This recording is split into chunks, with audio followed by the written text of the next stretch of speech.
Welcome, everyone. I am Chris Gore. Happy to see you on a Monday for another Versus. On this special edition, we're talking about Godzilla x Kong, The New Empire. Prepare to meet your panel of specialists, experts here, to discuss all things Godzilla and Kong. That's right. It's Versus on a Monday. So let's get things started. Let's kick things off. Let's go.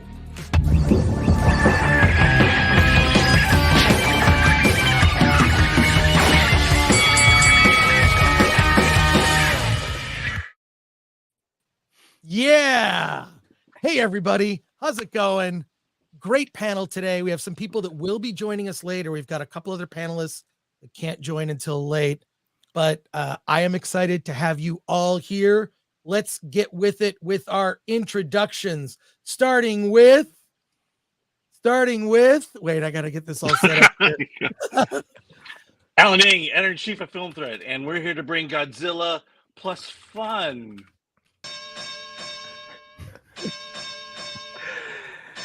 Hey, how's it going? Phil here from Project Agro, and I'm here to represent all of the Asians out there with my Asian shirt right over here. This party started. Project Agro. All right, and what's up, everybody? John Wynn from Nerd Reactor, and the intro for the Film Thread thing with the soap Fight Club. That's cool. I like it. Sweet. What's going on, everyone? My name is Kongmin. I am the resident Korean diversity hire here. So nice to meet everyone. Sorry, that was funny. Hello, I'm another white guy. Robert Meyer Burnett. Rob, you and I are like the Nick Adams and Russ Tamblyn of the panel. You know, and Nick Adams has a long history in Asian Gojira in kaiju cinema too. Wait, so I know that he was in the movie that there's always like 7 different names for, Astro Monster, Monster Zero, or as we know it, Godzilla versus Monster Zero. Right. Which, by the way, aliens. You know, I just want to start off by saying aliens never asked to borrow King Kong. But in Godzilla versus the Astro Monster, the aliens came down from Planet X. By the way, the controller and his hot cadre of Japanese alien girls in black and lycra silver spandex. And they politely asked to borrow Godzilla and Rodan to take care of their Ghidorah problem. Little did we know it was really just a plot to use all 3 monsters against the Earth, which they did very effectively for a while. I feel so white right now. It was a plot. Before we get things started, a little housekeeping business things here. We want to say that the show is sponsored by Criticless. Go to criticless.com. You don't need to be a film critic professional on there. It's a social network where you express your thoughts about movies. You can quickly review a film by just telling people how you felt about it. You can even post links to your YouTube channel or reviews online. So we thank criticless.com. Here's a quick look at Criticless. Entertainment review platforms don't have to be pretentious or boring. Art is exciting, and the forum where you discuss it should be too. Criticless is a new outlet allowing you to do just that. Review, share, and converse. Congregate with like-minded folks in a more creative, pro-free speech environment. Join the conversation at criticless.com or download in app stores today. Nice. So support our sponsor, discover Criticless. Alan is on Criticless. He's my pal Al. And I'm that Chris Gore on Criticless. So check. Do any of you guys have Criticless accounts? I do not. No. You can even I would change that right away. Change it. You could have a Nerd Reactor group. Rob, you could have a group for your channel, Robservations. I love that. I'm going to go sign up. Nice. Okay, let's get things started. A few comments here we'll go through. Boy, interesting. Chris is going to melt from the Asian heat. MK Solid 82. I love that nicknames. Was it MK? Is that supposed to be Mortal Kombat? And then Solid Snake? Is that it? Possibly. Superhero movies are finished. It's over. Says Godzilla x Kong is the real April Fool's joke. Well, we'll see. Yeah. And comment here from Peter Akare says, "Hey Chris, make sure you go see the new Indian film, The Goat Life." Something I can't pronounce. It's the best film of the year so far. If it's half as good as RRR, I'm checking it out. It's Adu Javatham. I think I definitely pronounced that incorrectly. So there you go. There's other, we're going to save these super chats for kind of I want to get right into the main topic now. So let's go around the horn to everybody and get everybody's thoughts on Godzilla X Kong. Just your sort of general thoughts. Everyone on this panel has seen it, maybe more than once. I don't know. Alan is looking up the box office because that's right. It overperformed. But what were your general thoughts? Jump in. Oh, just a performance with was it 80 million?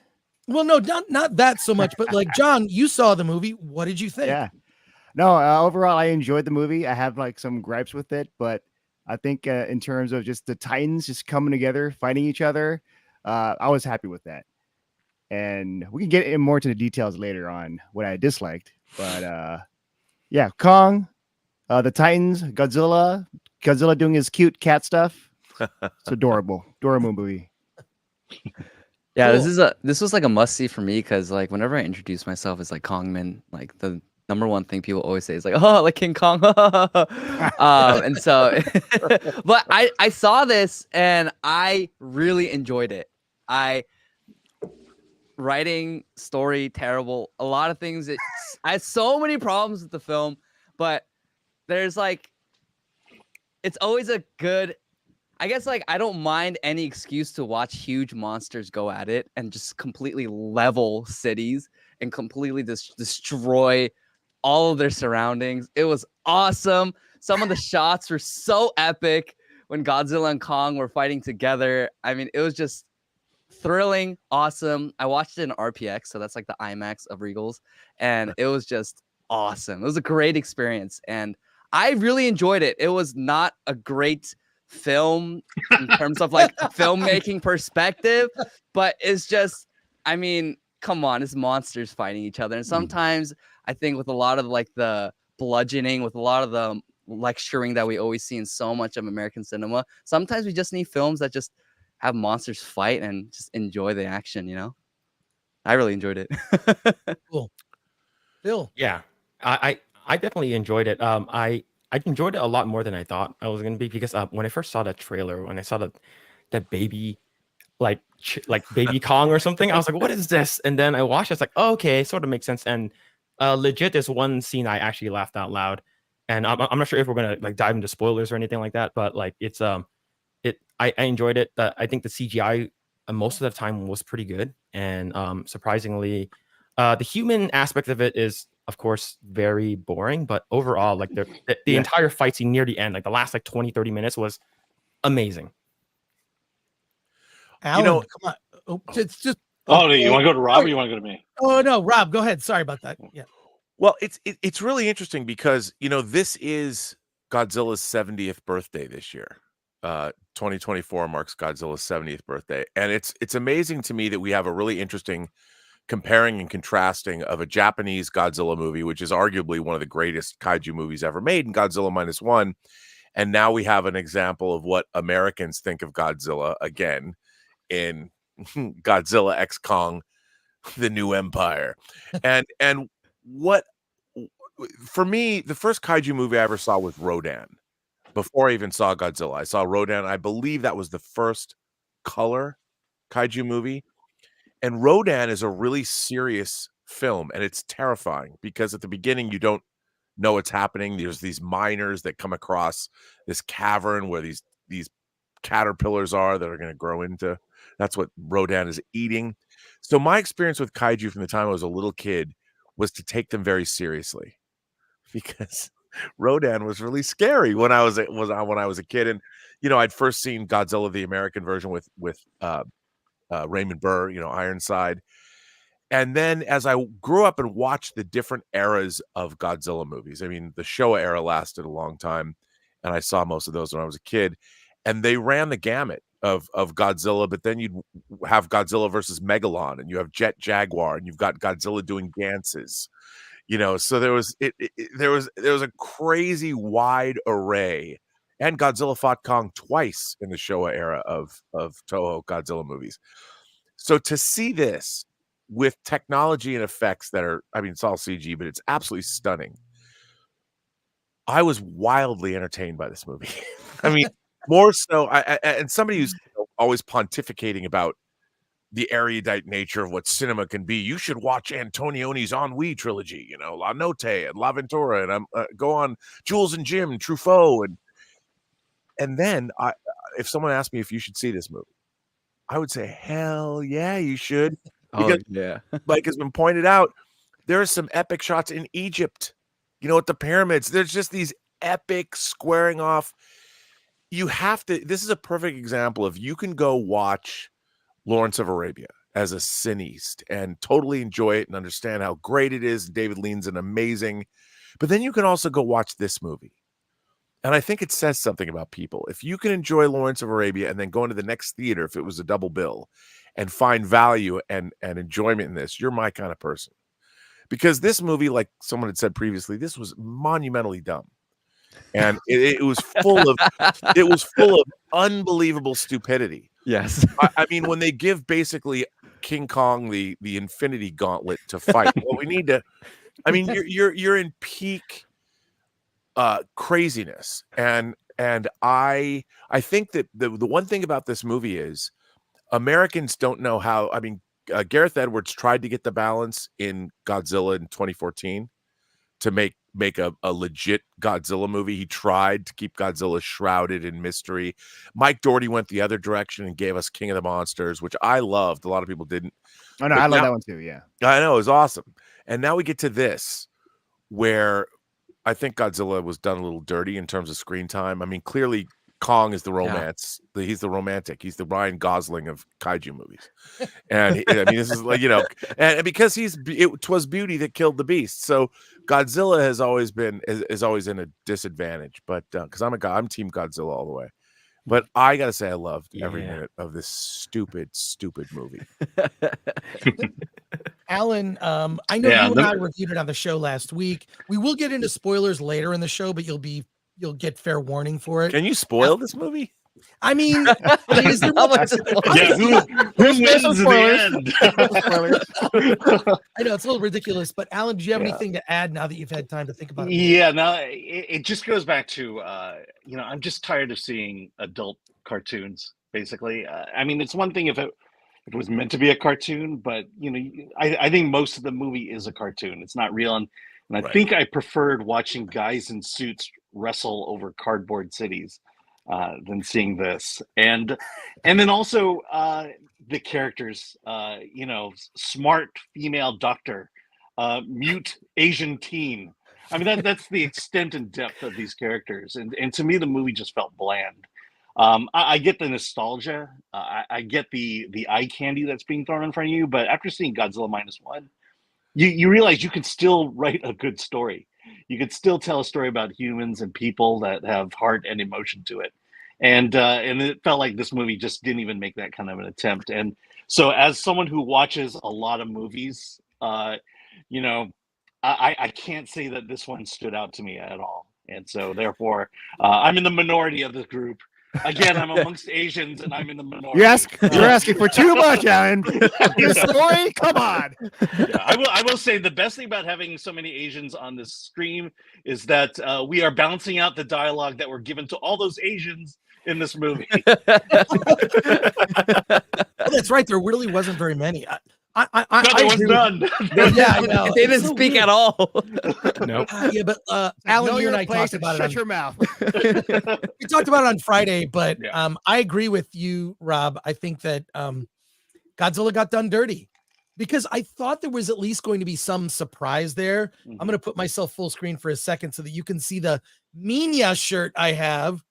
I was hoping we would get a baby Godzilla. Which I love that movie as a kid. I know it's cheesy. Godzilla's Revenge.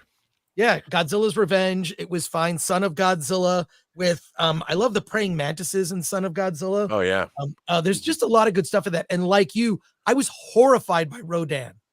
Rodan was horrifying. In particular, Horrifying. the most horrific scene is when you see the guy get his memory back as he's looking at the bird cage and the bird is coming out of the egg, and then he remembers seeing Rodan born from the egg, and those giant caterpillars are now these tiny little morsels of sustenance to the Rodan.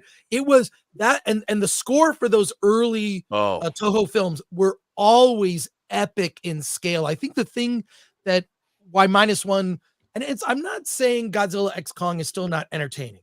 The audience we were with were laughing their asses off. They applauded. There were applause breaks, and at the end, they all clapped. In general, especially if you look at the Rotten Tomatoes score, audiences really love the film.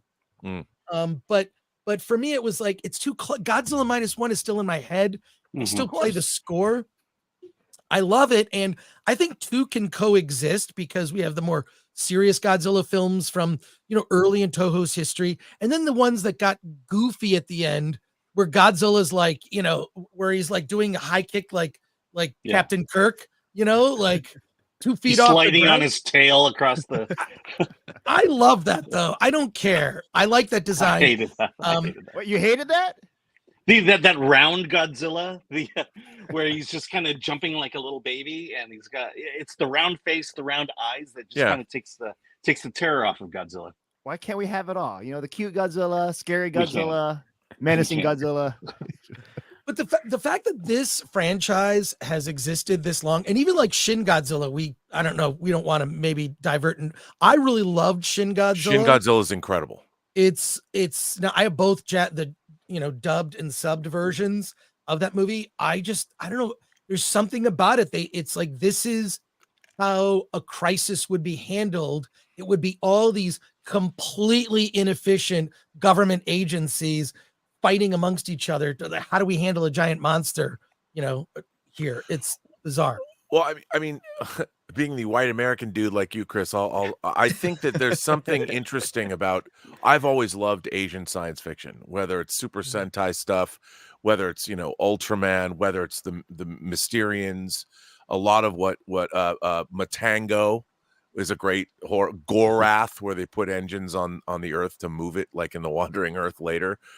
There's a whimsy in these films that Americans don't understand.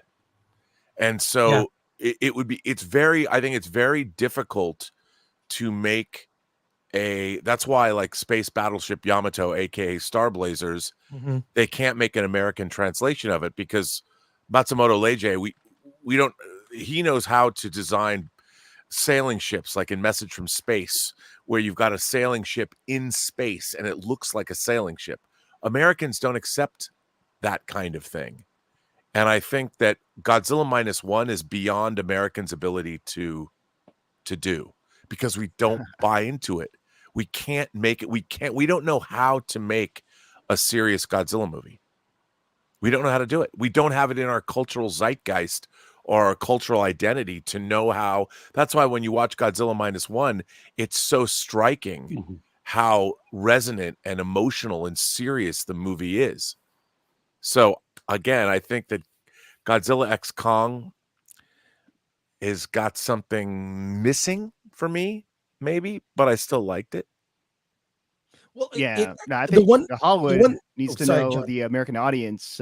Just give them a bit more respect, because there's a lot. Godzilla -1 made a lot of money, and shows like Squid Game, like that was like #1 on Netflix in America for like a long while. The world, yeah, and the world too. And so treat us with the goddamn respect. But I don't know if Hollywood or it's I do agree with Rob, and I agree with John with that point. It's like, I feel like there's so many movies made in America today that just don't take themselves seriously, where it's like a movie like Godzilla X Kong could have been a very serious movie. For the most of it was very funny, it was lighthearted, stakes weren't that high, honestly speaking, and but it was enjoyable for sure, because like I said, I love seeing huge monsters and titans and kaijus just going at it. and it's just so absurd that it's awesome. That's why, like, for me, growing up, I always liked the Michael Bay Transformers movies. They were not, the greatest works of filmmaking by any stretch of the imagination, but I loved it. It was just, you see Bumblebee and Optimus Prime just going at it with Megatron, and I just love those kind of movies. But yeah, but those movies can still be serious, like you guys mentioned with Godzilla -1, and yes. There we go. There you go. Nice. And Sweet. I think we see that a lot more with East Asian cinema, namely Korean and Japanese cinema, where they take themselves very seriously. Mhm. And things like you mentioned, John, like Squid Game, or a lot of the sci-fi stuff coming out of Korea and Japan are very serious, very mature. And in that regard, it's very much respectable as well. And those resonate with an international audience, which is why I think East Asian cinema is exploding right now, because as much as entertaining as movies like Godzilla X Kong are, and I think there's a place for that, and I think it's necessary at times. I just wish American filmmakers would take themselves a little more seriously, and studios would be a little more serious, and screenwriters would actually have some good writing here and there. That would be nice. Yeah.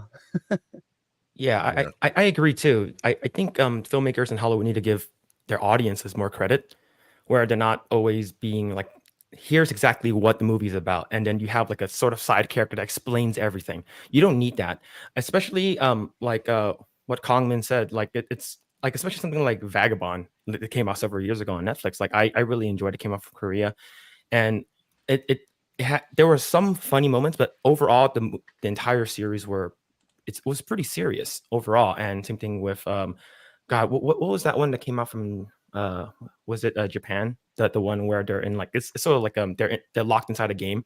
Battle Royale. Alice in Borderland. Alice in Borderland. That was yes, there it is. Yes. Yeah, so it's like it's okay to have your cake and eat it too, and trust in your audience. You don't have to explain everything. Not everything needs to be lighthearted, and just take us seriously. It's okay. Like just throw your shot, and we might like it.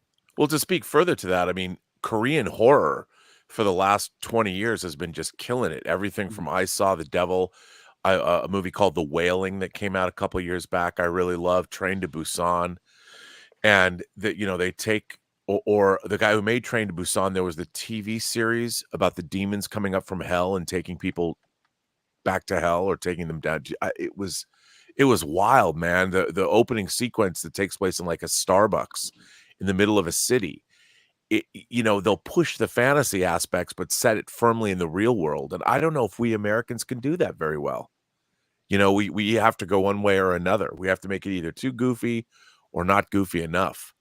And, as a fan of Asian horror and sci-fi my whole life, I've always liked it because it was different than what we get here. I want to say thank you to all the people from the Drunk 3PO raid. A lot of people just raiding the stream right now, so that's awesome. Welcome. Say hi to Drunk for me. But I think that can the two coexist? Because think about this: when you look at like an IP that's lasted this long, and this is in the shadow of Alan and I were both at WonderCon this weekend. I don't know if you made it down, Rob. I did. I was there on Sunday. Yeah, it was dead. Yeah, it was very sad. I have never in my history of going to big conventions like this on a Saturday, aisles completely empty. Wow. Apparently they were giving away booths at the end. There were tickets on sale, all weekend. They never sold out one day of it. I think part of it is that a lot of big franchises are dying. No big booths, no DC Marvel, no even Funko. Yeah, no IDW had a small booth there. Yeah. That was the only comic representation. I think it's like you could blame the holiday weekend, the rain, the economy, I think, has a huge part of it, because going to these cons, as you well know, San Diego or Anaheim, not cheap places to visit from out of town. So I felt I felt really sad, actually. But when you look at the franchises that are still around, the stuff because I was on the hunt for anything Dune. I'm like, because that stuff's rare. But Batman, we've seen so many different incarnations of Batman. The 66 Adam West TV series it is a comedy, comic book, cartoon brought to life. The colors, it was so innovative for its time. It had a huge cultural impact that echoes to today. I saw the 1/6 scale Batman 66 Adam West Batmobile. It was about $4,000. I don't know if you have one, Rob. I wish. But yeah, so I saw that, and so between Batman and Godzilla, those are strong franchises. Godzilla stuff was everywhere, all types of Godzilla. So I think you can have, and this is the one thing, just on the positive side, there was a lot of monster stuff. This is the first of the Legendary movies, I feel, that actually said, you know what? The people characters are the least interesting and nobody cares about them. It's nice to have a connection to them, but make it about the monsters. And that's why Kong was sort of the way through. What is in terms of like, I had high hopes for the 2014 Godzilla, did not like the Matthew Broderick one. I'm sorry. This may sound racist. I think Asians make better Godzilla movies. Very racist. Very. Against white people, you're Flip the racist. table here. But it's true. There's something in like the culture or whatever. And Legendary, all due respect, hey, it's cool, and I'm glad that two can coexist. But I don't know. What are your thoughts on that? On the comedic Godzilla, the sort of like Godzilla as friend of humanity, which they tried to push in the movie. And I thought, how many people, at least in Godzilla -1, they actually put a figure on it. There's 30,000 people died. And I'm like, well, that makes sense. I'm surprised it's only 30,000. In this, in particular, with the last battle, with Scar, Kong, all that stuff, I mean, it was just like, how many buildings were just wiped away? Like, Yeah, I'm sure they're all empty. This too. made the Yeah, collateral damage in Man of Steel look tame by comparison. It did, and they're like using parts of buildings like as a slingshot, and it was just crazy. Like there are probably people in those buildings. They're being used as slingshots. Yeah. Yeah. Napoleon's jealous of what they did to the pyramid. Let me- Only me. right. Let me address Chris's question for a second. But sometimes I feel like a monster should be a monster, and that we should be afraid of the monster. And maybe that's part of the problem I have with current with American Godzilla, is that the monster is our friend, the monster is our buddy. While -1, it was the monster is the monster. The monster is killing everybody, and we need to stop the monster. And I feel like that's the story I want to hear, and not the story of monster buddies beating up other monsters. Yeah, I think one of the reasons why, and I might be wrong because I'm not Japanese by any stretch of the imagination, although some people might think I'm Korean. Like natural disasters is very close to the heart of the Japanese people because they sit right on a tectonic plate. So, natural disasters, earthquakes, tsunamis have always been a huge part of the history and the daily living of the Japanese people. And so because that's so ingrained in who they are as a people, I think they're much more effective in creating a movie where you have like a huge danger like Godzilla that can completely wipe out and level cities with just one radiation blast or just stomping through them, and no amount of artillery or weaponry can stop it. And I think that's why, whereas like Americans, I mean, yeah, we do, but it's like it's not a huge part of our history and our identity and the pain that Americans hold, where it's like natural disasters have been a huge part of our history and our identity. Whereas Japan, I think that's just kind of like the day-to-day that they live. And if they think about their history and where they come from, that's really what's ingrained in who they are. I would agree with that. I mean, I think that's very astute. Here's the thing, though. I think that what's also interesting is post-war Japan did embrace fantasy.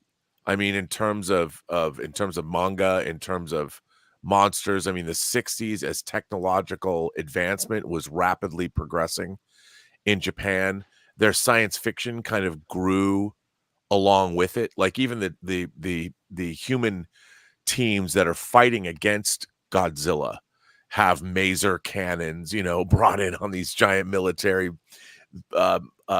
trucks and things like that. And I've always liked how that post-war progress in Japan was kind of mirrored in these kinds of movies. And like you pointed out, Chris, with like Batman was goofy in the 60s, Godzilla got pretty goofy. The third Godzilla movie was King Kong versus Godzilla.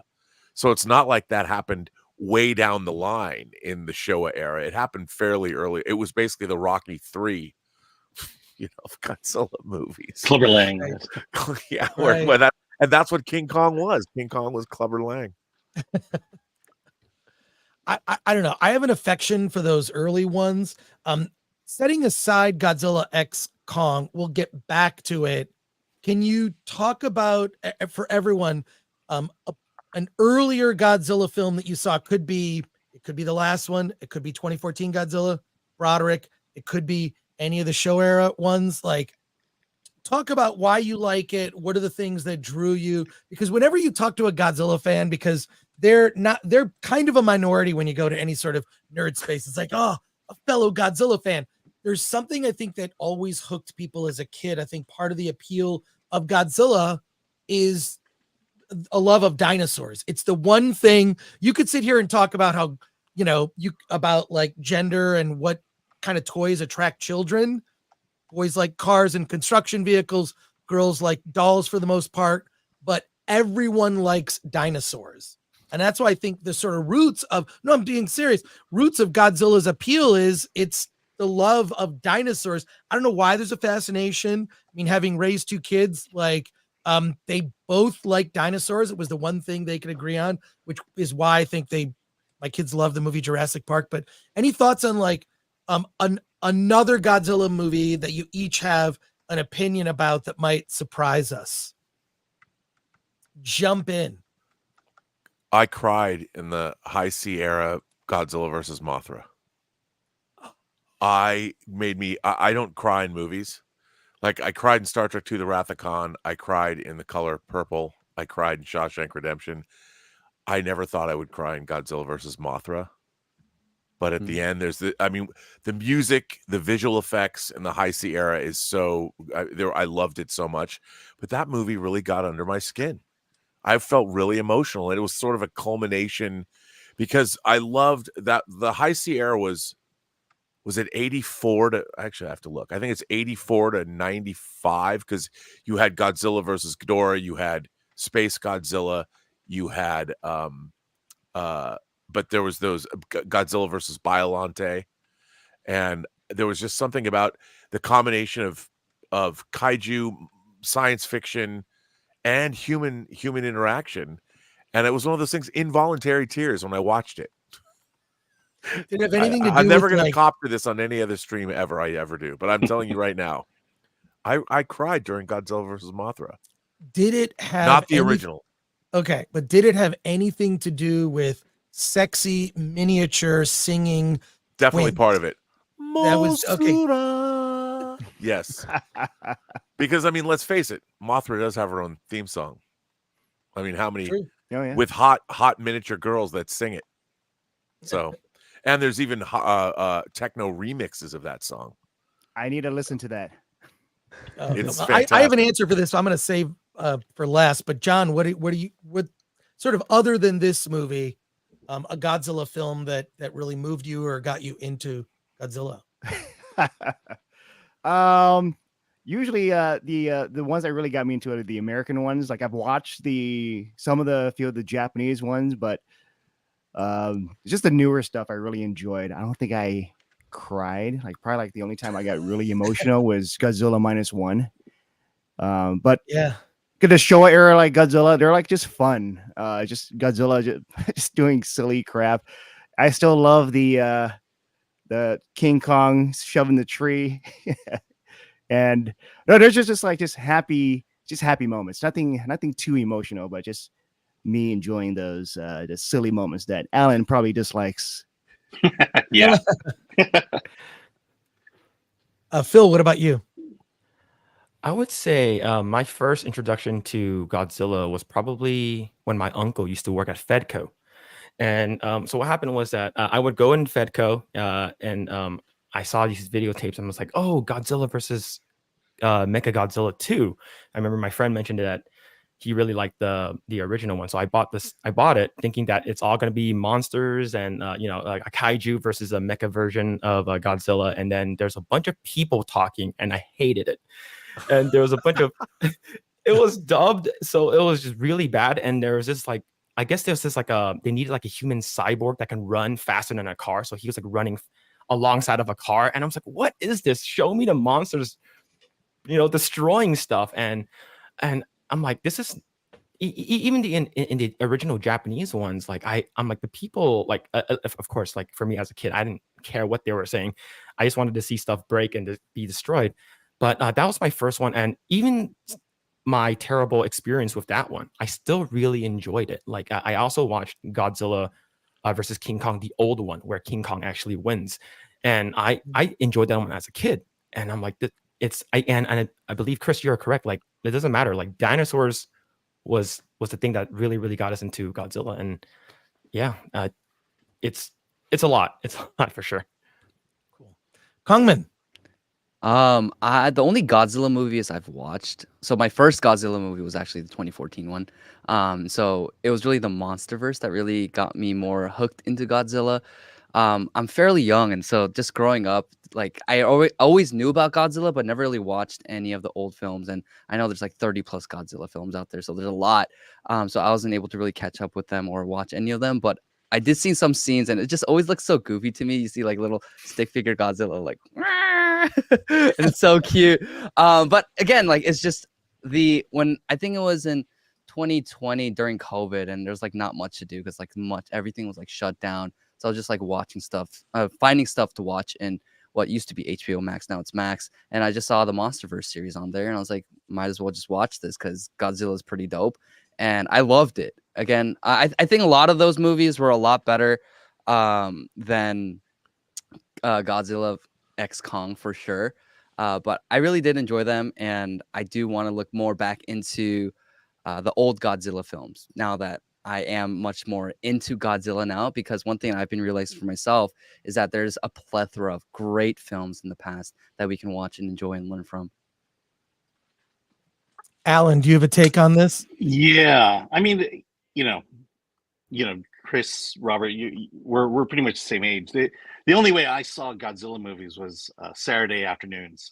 Yeah. And it happened to be showing on public television, and so those are the ones that I connect to because those are the ones I actually saw. And at the age of 10 to 14, even younger than that, they were scary. I mean, as much as you knew that these were just guys in suits, it was pretty scary, and that's what I connected with. And I think that's why I tend to want this series to go in the more grounded direction, as opposed Grounded. to grounded. Yes, the more grounded direction than this basically animated film that we were given this past weekend. so that's where I stand. I just Chris? my personal favorite is the movie that keeps changing the name, and I got the Criterion set, which is like a book. I don't know if you guys have seen that Criterion set. You can now actually buy it digital, oddly enough. The music cues are off and some of the title sequences are different, which I don't like, but it's Godzilla versus the Astro Monster, where they introduce Planet X. The story for that is very good. It's the entire human race is betrayed by another planet, and they trick the Earth into allowing them to bring Godzilla, Rodan to Planet X. It's it's epic in scale, and it has one of the best battles, at least from that era. Yeah, and also there's spaceships in it and aliens, so the human story actually matters. And it was the first time I was introduced to an actress I will never forget, Kumi Mizuno, who someone has to make a documentary about her. She's still alive. What's weird, what I didn't realize is, going back, Rob, this is pictures of her. And there she is in her Planet X outfit. The Planet right X on the bottom outfit. left. Let's look at that there. I have a painting of her in that outfit. Oh. If you start to go down and actually look her up and look up photos of her, she was stunning. And she was in every one of these Godzilla movies, including she's actually in I don't know how to make this work. She was in, here she is. She's in Godzilla versus the Sea Monster. They darkened her skin so she Yeah. looked like one of the natives. Yeah, it should be canceled for that now. Yeah. Does- I mean, By the way, look, Is he is that turning who a she- dial or something? Or Look at this What's that? picture with her. Is that the director of Godzilla versus the Astro Monster? What's he doing with his hand there? I was gonna whoa, say, right on, what's right on. going he's turning up the on with oxygen that? level in her suit. That's what he's doing. But I mean, she was stunning. She was in all these. She's also in Attack of the Mushroom People. That's Which that movie, Matango. I don't know. That's another one of the more That movie's serious incredible. ones. It's incredible. It's incredible. It's dark. Yeah. It's there are frightening moments to it. I remember seeing that on late night This is how we discovered Godzilla. It's all late night TV. Mhm. And then for anyone in the chat from Michigan or the Midwest, they would have Godzilla week at the movies. That's why I quit the Cub Scouts. It's like, well, I got to choose one or the other. Cub Scouts were just doing kind of weird. I'm making a Again, you could have just taken the week off. You didn't have to quit the whole thing. right. But I quit, and I had to see every Godzilla movie, you know. And even that era, there's so many other good ones that are non-Godzilla films, like War of the Gargantuas, which is also serious, has Kumi Mizuno and Russ Tamblin's in that one. Rob, you're My your guy. doppelganger. I want to say that Ishiro Honda, who directed the first Godzilla movie, also directed Godzilla versus the Astro Monster. So kudos to him for copping a feel of our favorite Japanese space girl from Planet X. You know, I Get give in it trouble up for him. that.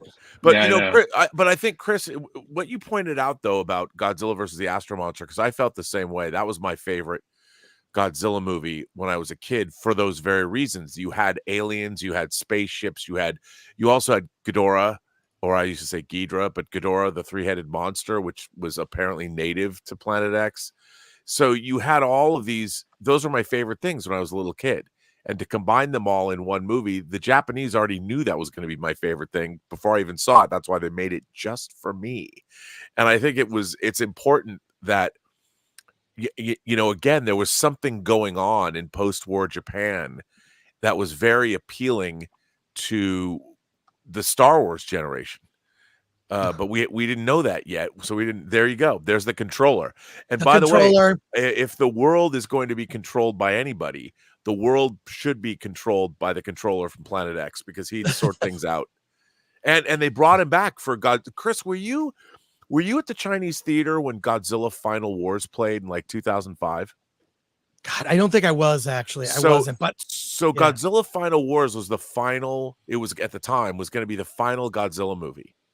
And they brought back all the monsters, and it was a giant monster fest, like Destroy All Monsters. They had a big Godzilla out in front of the Chinese theater, and they brought the cast over. And it was the American premiere of Godzilla Final Wars. And like all the actresses were in traditional Japanese kimonos. And the whole it was the Chinese theater was full of, which I always thought was funny that Godzilla Final Wars was premiering at the Chinese theater, but close enough. I know, plus but what was wild was it was like being in a wrestling match. Every battle, the whole audience was screaming bloody murder. We were all like, and when the movie was over, everybody jumped up and gave this huge thunderous applause, and the poor Japanese actors like, what's going on? Like we're totally not used to the love that this movie was getting from the American audience. And they all went up and kind of sheepishly walked up to the front of the theater. Like, are we going to be okay? You know, it was so funny. And everyone was like, yes, yes.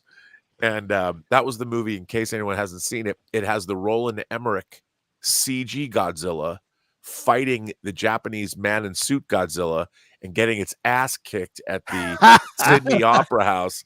And the controller from Planet X, I mean, it's a revised version of that controller, says something to the effect of when the Roland Emmerich Godzilla gets defeated, the alien commander says, I knew that salmon eating iguana was no good.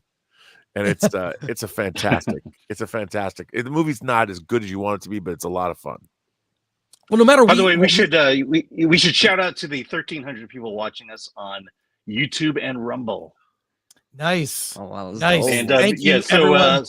subscribe, hit that like button, Follow us on Rumble and give us that thumbs up to make up for the thumbs down that's occurring on Rumble. Yes, and thank Please. you to Versus Club for joining Versus Club. I want you to hit me as hard as you can. What? You look good there, Alan. Love it. Alan, I get to punch yourself in the Amazing. face. Yeah. But we should probably go to the chat because the chat is on fire here. Mostly going to go to super chats here and read those. There's questions for people here, so let's get into it. Starting from the top, the Lost Tales for 5 as a member says it's very nice to see Chris Gore getting Godzilla survivors tell their story. Thank you, Chris. You're a good man. And goes on to say, Well, 2 years survivors adjacent. Let's put it that way. right. 2 years and counting. And Oilers Workshop for 199. Chris, what did you think of Eric's Yaira trailer? By the Saska sisters. I pre-ordered the book, got a t-shirt, can't wait. I like to support. I'm supporting I bought all the books that Eric has put out and looking forward to it. As for the trailer, I don't know. I think they're better sticking to animation. I saw that trailer and I thought maybe too ambitious for what they were trying to do. They did a live action trailer promoting Eric July's comic book. Yeah, I agree with that as well. It kind of looked like a shot on like a Canon Rebel TI or something. But Bastards. the animations are very good though. The animations are great. I think stick to animation and always, don't bite off more than you could chew. Yeah. So Lost Tales goes on to say, haven't seen Kongman on a stream in forever, it seems like, to be honest. Hope he's been well. Have you been well? I've been doing well. A lot of changes in my life and just personal changes, but it's been good. And I'm making content again and streaming again, so that's also been really good. So thanks, Lost Tales. I appreciate it. I always enjoy you on a stream. You always add something, an opinion I didn't expect. I love it. And we were talking earlier, you could see Kongman in Lady Ballers. Yeah, I have one. Wait, is that real? Yeah, I've seen it there. Just one scene. Oh, that's great. Edwin for 2 says, Philip, and hello to everyone else. Hey, there you go, Philip. Yo, what's Yeah. going on? How's it going, Edwin? Yeah. Jimmy Francis says, curious to get into some more of the older Godzilla films. Which of the Showa era ones are highest recommended? So only Showa era. I think I said mine, but I think that whole era, even the one Godzilla versus the Sea Monster, a lot of people don't love that one, but that one also has a decent human story where the natives kind of overthrow that military group that's there. They're using the Sea Monster, right, with that spray to kind of keep it away. They're just, I mean, it is dumb, but I love the old school models and I like monsters that are people in suits. So Yep. I had an opportunity to actually meet the guy who played the original Godzilla, Haru Nakajima. I met him at Monster Palooza in Pasadena, and it's, I think, one of the 3 times in my life I've actually paid for an autograph photo. And he also played the Green Gargantua in War of the Gargantuans. Oh, another great people Is movie. he still alive? No, he passed away in 2017. But what's interesting is, I forget which Godzilla film it was. The original Godzilla suit was so heavy. These effects were not particularly sophisticated back in the day, that there was some effect where something was on fire and he got severely burned making one of the Godzilla films. And the rubber, the material that was used for the early Godzilla suits, the same kind of rubber they used to make tires. So it was very heavy. Wow. Yeah. Wow. Yeah. More super chats here from Jay for 5 says, love the DEI stream today. Got to get a good score from BlackRock. Never been a fan of the current Kong or Godzilla movies. Still need to see -1. Happy belated birthday, Robert Meyer Burnett. Happy birthday. Happy birthday. Happy Hey, birthday. Rob's I got- just want to point out my birthday is May 15th. okay. Okay, so Long happy early story. birthday. Thank you. Well, it's belated from a year ago. So Yeah. there you go. Red French Moon for €5 says, I'm all for fun, but can it also be good like was True Lies, Demolition Man, Hard Target, Broken Arrow, Cliffhanger, and all the other good blockbusters? Yeah, I would even add So movies from the 90s. Yeah, but I don't think. Yes, it can be good, dumb, and fun, and I think that's where I love the focus on kaiju, and the human story wasn't so annoying, because whenever they got annoying, it's like right back to the monsters. Although, what does everyone think of the character of Trapper? They even make a joke. Did you like Trapper? Dentist. Come on. The giant, the kaiju dentist. Yeah. That opening number he sings or lip syncs or whatever was cringeworthy. Yeah, instigating the whole shebang. Yeah, Right. good introduction. More good questions and comments here. Aurora Uplinks, member for 2 months, says, I think one of the more amusing episodes of Clone Wars is when Palpatine abducts a force-sensitive Godzilla who escapes and tries to kill him. Comedic. Did that happen in Clone Wars? Yeah, there was Godzilla. Sucks though. Oh, is that real? Absucks. He absucks. No, it's not. Oh, okay. He absucks him, yes. Someone's goofing on me. Thanks, Aurora Uplinks. It is April 1st, Chris. Oh, good. J-Man for 5 says, I wasn't there in the 70s, but what do people think of Jet Jaguar X Godzilla? Similar reception to Kong X Zilla? I think they're different things. I remember seeing Jet Jaguar in a theater, and I hated it. I mean, I was a little kid, but I really didn't like it. I thought, if I want a character that's like that, I want Ultraman. By the way, Ultraman, yeah. There is a kaiju in Clone Wars. It's called the Zillo Beast.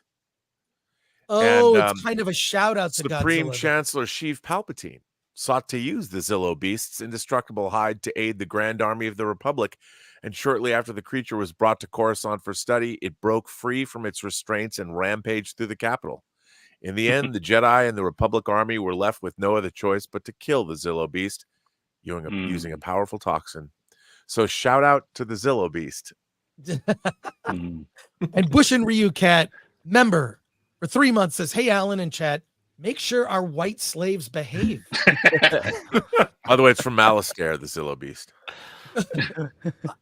Are we behaving? We're behaving. I think you are. Bush and Ryu Cat goes on to say, for 5, says, joking aside, glad you talk about the classics like these. Movies like this, horror and adventure films, tap into our basic need for the incredible. Chris, I would ask you guys, I mean, being that we're old, another thing, there was another, not just kaiju movies, but I love Ray Harryhausen movies. And, we had like The Beast from 20,000 Fathoms, which was, it wasn't so much it was more realistic, more like a giant octopus. And then, of course, in Denmark, they gave us the unforgettable classic Reptilicus, which was their version. Which was their version. It's really hard to watch if you go back. It's bad though. It's bad. But the scene where the family is in a home, and they get swallowed and die, it scared me and scarred me as a kid. It's like there's a kid in there, so it's like a mom and a dad and a young child, and they're eaten. But I think when you're a kid, like the Ray Harryhausen stuff, because he also did like Earth versus the Flying Saucers, which was the first movie where they were blowing up national monuments. There was one of the great things about it was watching these giant monsters rampage through urban environments, which was something you never saw. And yet that was such a derivation of what happened in World War II with cities being destroyed. And there was that whole idea of obviously the metaphor of the horrors of war. But when you're a kid, you don't know that. So watching cities destroyed was incredibly satisfying. And whether it was giant octopi from underneath the water, or whether it was the spaceships from blowing stuff up, or whether it was Godzilla traipsing through Tokyo, there was something primal that kids don't just love dinosaurs; they love people being eaten by dinosaurs. That's the extra added oomph that brings the love of dinosaurs home. More chat. Hey, Cash. And Gorgo, Zero Redux brings up Gorgo. Gorgo is Gorgo great. is Gorgo. I loved Gorgo. Or Valley of the Guanji. And there's what was the other one? Was it Monster from Planet X? Was that the one where it's got the beak and then the big balls, fries, and antennas? Yes. I have a figure of that. I have a figure I'm just gonna come out and just show you my whole collection of stuff. Just do it. But Cash Kester says, great panel, great chat. Can't wait for Vegas. I can't wait to see Cash smoking. It's an iconic image. Someone needs to do an action figure. Cash Kester smoking. More here. Albert Nada Retro for 5 says, there is only one thing King Ghidorah fears, and that's Queen Ghidorah, of course. Lol. It's okay. He has a comfortable couch back on planet X. Yeah, I was sort of concerned with the I don't like, this is a thing, and this is going to sound lame, but I don't like the pink. I don't like Godzilla having the pink spine. I just hate it. It was awesome. It was, you know, Godzilla had a gender transition. It was great. It was very inclusive and very, very good for the ESG score of this film. I just loved when he turned from a blue to pink, you know, changing his gender. That was great. I loved it. That was my favorite part of the film. And Godzilla does have a kid. He's Godzilla. So is Godzilla a guy or a girl? Well, I mean, wouldn't he lay an egg, right? Yeah. It's a lizard, right? Gender fluid. It's got the frog DNA. Yeah, I just don't like that it's like, because just in this day and age, I don't think there's anything about the movie that's particularly woke. You could read some stuff into it. The dumb thing, I hated the stuff with the mom and what's her name? Gia? Rebecca Hull. Yeah. Gia and the mom, yeah. I just like all of that was just like, oh God, it was so cheesy, but whatever. It was wholesome though. I thought it was nice. It was like a nice touch on top with like emotions are high and then they won the battle and then it's like is it okay to spoil it? I mean, I don't. We're beyond. We're an hour in. Spoil away. Yeah, it's just it's like yeah, and then she's like, "Oh, you're with your people. You can stay here." And she's like, "No, where you are, I am." And it's like we belong. And it's like it was nice. It was like a nice little like child like mother-daughter moment. But yeah, it was so cheesy. It was unbelievably cheesy, and it just you saw it coming from a mile away. And that's the thing that I just really didn't like about this movie. It's like I actually loved the gorilla scenes. Like the gorilla scenes were my favorite in terms of like any sort of characters bouncing off of each other and having any sort of dynamic because there was no dialogue. Yet you knew exactly what they were saying, exactly what they were feeling, and I actually really liked that. Like Kong's dynamic versus Baby Kong, and then when Kong was going against Scar King. And when Kong was like really mad about the mistreatment of the other gorillas, I thought it was really, really well done. I actually really appreciated that. But then the people were so annoying. They just existed simply just to explain what's going on. All they were there for was like for exposition. And then Trapper, I have no idea why he was there. But it was just the people were so like they just were not integral to the plot at all. Like they just were there just to be there. They didn't do anything. They didn't contribute anything. It was just, and then everything just kind of conveniently happened. Like, oh, like Gia conveniently became the Lisan Al Gaib of the Iwa people that were like left behind in Hollow Earth. I mean, it's just like, it's just like they're just pulling everything out of their butt just to have a reason for the people to be there. When, yeah, it was just, I just thought the monster stood up, but I also thought it was really a shame how they really did Godzilla dirty with the screen time. Yeah, I agree with like the human story. Like you're gonna introduce a secret civilization, and the whole time they're just gonna be talking through their minds. Like you haven't figured out a way to make it interesting. This is a movie that you're gonna be watching with audiences, and there are ways to do it. Like Professor Rex, you know, when he's reading people's minds, you can hear his thoughts, you can hear other people's thoughts. But like you have Fala Chen. Like I like her as an actress, but here she says nothing. What a waste!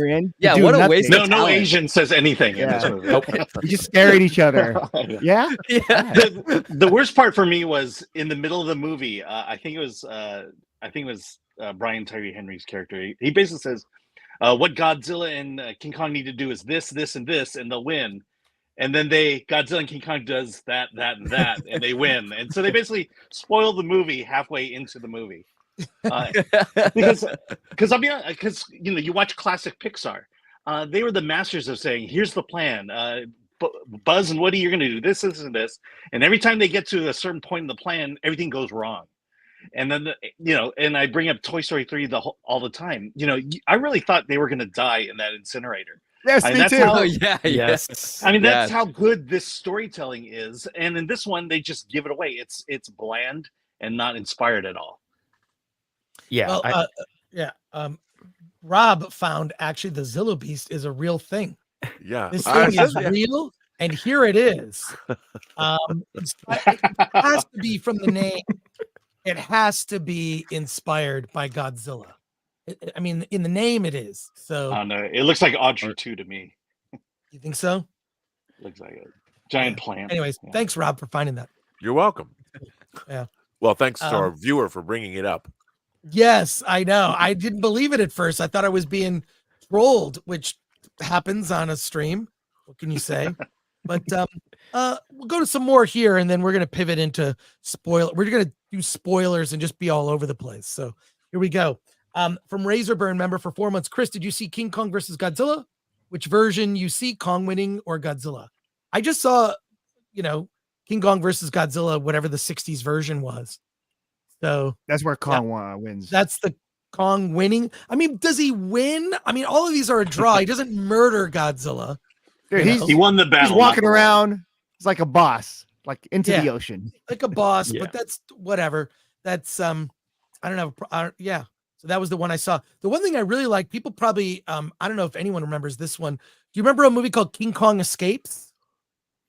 Anyone remember that one? With Yeah. Is that about him inside an escape it room? has a mechanized Kong. Yeah. You remember? And they fought. Rob, do you remember? You have to remember. That one also scared me because the lead villain dies in the end in kind of a horrific way. Like, Is that spitting like it's blood. got the villains like Mr. Zen or something? Yeah. Mr. Z or Oh, he's a great villain. yeah. Human. And isn't that Yeah. the one where they have the miniature helicopters carrying Kong by like wires? Yes.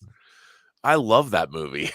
And part of it takes place on the ice caps, and it's got like the mechanized version of Kong. I liked it. So Do you there remember go. the episode of Saturday Night Live when the giant lobster killed everyone? No, I don't remember that one. Oh my gosh, it's in the first cast, but it ends with everyone dying at the end. Ishiro Honda, the director of Godzilla, also directed King Kong Escapes, Oh, that's cool. and it was the final Toho King Kong movie. Oh my God. I think we've devolved into just talking about everything monsters or Oh, movies we saw as a it's kid. Doctor Who. Doctor Who is the evil genius. MK Solid 82 Of for the 499 movie. says the most iconic opening for a monster movie was when the little girl freaks out in Them 1954. That movie freaked me out because it's very short 1950s black and white horror movie about giant ants. That's it. They're giants. And they built actually full size, Yeah. full scale giant that they puppeteered. I'm sure the movie's terrible. But when I saw it as a kid, that movie really freaked me out. Really was. Well, it was terrifying. And a pro tip, there's a lot of these classic monster sci-fi movies, even like Gamera films. A lot of the ones we're talking about, you know where they are? They're on Amazon and they're part of Prime Video, so they're free. Yeah. So there's if you go down like and just start searching like 1950s sci-fi, there is almost everything is there because I'm sure the licensing is super cheap, and that's how they must have built a big library. Wakizashi's Tea House, member for 5 months, says Japan has to wait until April 26th for this film. There you go. And shout out to everyone watching on Rumble. Unicycle Peon, supporter for 50. Wow, 50. Really? Oh, thank you. Wow, that's insane. Random longtime lurker here. Been a lurker for ages on YouTube and the Rumble Dumble. Have a random lurker dono and keep up the good work. Cheers from Mississippi. Well, thank you for that. Thank you. That's great. Oh, wow. That's very generous. We appreciate it. And I'm going to agree with Don Mack here, and I want to get everyone's thoughts. It says the only American MonsterVerse movie I liked was Kong Skull Island. The rest are all so disappointing. I'll say about that. I think it's the last time I saw Brie Larson where I really liked her in a film. She's very good. No, very good. she's And so bland in this, and even Tom Hiddleston. Tom Hiddleston was good. Here's what got me pumped. One, it's taken very seriously. Yeah, it the is. story. Yeah, It's taken seriously. It's got sort of this like the vibe of it's really cool. It's military, and there's a lot of characters. So, a ton of them are going to meet a bad end. And the ending, I got super pumped because there were those like drawings where you saw all the other monsters. That's when I realized it was all coming together. Yeah. It's a pretty good movie. I mean, as somebody was talking about why can't it be more like Demolition Man? I think Godzilla or Kong Skull Island is as close to Demolition Man as we're going to get without Wesley Snipes coming back from a cold freeze. Right. You know, or three I wouldn't even seashells. say that. Demolition Man and Skull Island, because I would watch Demolition Man over and over again, but I would not do that for Skull Island. It's worth. I don't know. I'm surprised they haven't done like a marathon. There's no three shells in Kong Skull Island. No. But Brie was really she was just a likable character. She was a good, character in that. I don't know. I think it's the writing. Couple more comments here. We've got All Twisted Up says, I feel like the Japanese Godzilla films have that otherworldly vibe where the American ones inject American familiarity into them, familiar actors and locales and such. Bingo. Yeah. Bingo. It's the Love Boat of monster movies. No, but what I mean is that I just think there's something about the kaiju that American filmmakers just don't do as well. Don't do as well. Well, the American, like Love Boat, it's a vehicle for American actors to be seen, and I think that takes away from the story. Gotcha. Any thoughts on that? Well, again, like I was saying earlier, Americans can't believe in kaiju the way the Japanese believe. We would never have made Godzilla -1. You need, and I think it's a mindset. I mean, there's a reason why the manga industry now is kicking the ass of American comic books. There's a reason why the One Piece live action series worked out. You had the creator of One Piece come and work, and American audiences are finding we've had a whole transition fandom. Chris, you saw this. If you went to Comic-Con, I started going to Comic-Con in the late 80s, and watching manga and the influence of Asia enter the genre space. First, it was Sailor Moon, and you could watch the female audience gravitating toward manga, and gravitating toward games and things like that, because there was it was moving. The Japanese space is not just an entirely male space either. There's feminine energy is almost as important as male energy in this fantasy context. And I think it's that's why Mothra has two girls singing her theme song. How does it go again? Can you sing it for us? That's how it begins. Actually, if you the song's actually a banger. If you hear the song, it's like a chant. And if you look it up on YouTube and just punch in the Mothra song, and then as they got into the 90s Mothra, then they added they made a techno version of it and stuff. But I just don't think that we want to make we can't deal with whimsy. Americans just don't do well with whimsy. See, here's the thing.